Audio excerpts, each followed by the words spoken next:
আমি যেতিয়া নিৰ্বাচনৰ সময়ত আহিছিলোঁ আৰু এই ৰাস্তাটোৰে যেতিয়া গৈছোঁ নিৰ্বাচনৰ আগতো যেতিয়া আহিছোঁ সঁচাকৈ খুব পুতৌ লগা আচলতে ৰাস্তাটো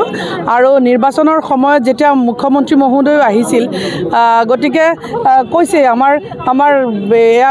যুৱ শক্তি তেওঁলোক আছে তেওঁলোকে খুব তলৰ পৰাও খুব চিঞৰি কৈছিল আৰু আমিও ব্যক্তিগতভাৱে মুখ্যমন্ত্ৰী মহোদয়ক কৈছিলোঁ যে এই ৰাস্তাটো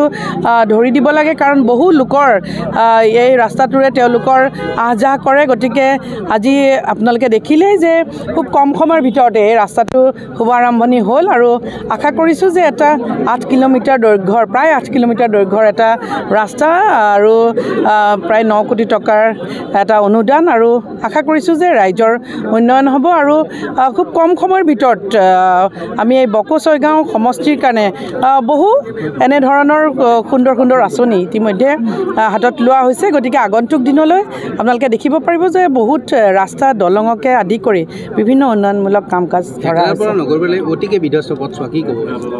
এইটো মই কৈছোঁৱে যে অতিকৈ বিধ্বস্ত আচলতে ইমান দিন MLA থকাৰ পিছতো অতিকৈ বিধ্বস্ত হৈ থকাটো খুব দুখজনক কথা আচলতে কাৰণ এই চৰকাৰৰ দিনত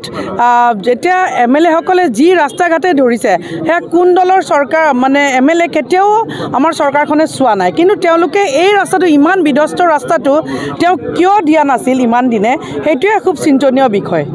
নগৰবাদ কিবা জগজলিৰ ওপৰত দলঙৰ কথা গুগুবা চলিছে কি ক'ব চাওক ইতিমধ্যে কেইবাখনো দলং চৰকাৰৰ ফালৰ পৰা কেন্দ্ৰীয় চৰকাৰৰ ফালৰ পৰা ইতিমধ্যে কেইবাখনো দলং লোৱা হৈছে গতিকে পৰ্যায়ক্ৰমে আমি চাম যে প্ৰতিখন বেয়া হৈ থকা দলঙেই যাতে নিৰ্মাণ কৰা হয় আৰু ৰাইজে যাতে খুব সুন্দৰভাৱে যাতে চলাচল কৰিব পাৰে স্বাস্থ্য সেৱাৰ ক্ষেত্ৰত নগৰবিলাক অঞ্চলটো অতিকৈ পিছপৰা কিবা আপোনাৰ সংকল্প আছে নেকি চাওক ইতিমধ্যে মই কৈছোঁৱে যে বকো আমাৰ যিখন হস্পিটেল আছে তাতো আমি গৈছোঁ আৰু কেইবাখনো আমি এনেকুৱা স্বাস্থ্য কেন্দ্ৰত আমি গৈছোঁ তাত হয় কিছু কৰণীয় আছে আচলতে মই কৈছোঁ যে তাত আমিও কিছু পদক্ষেপ লৈছোঁ যে কিছু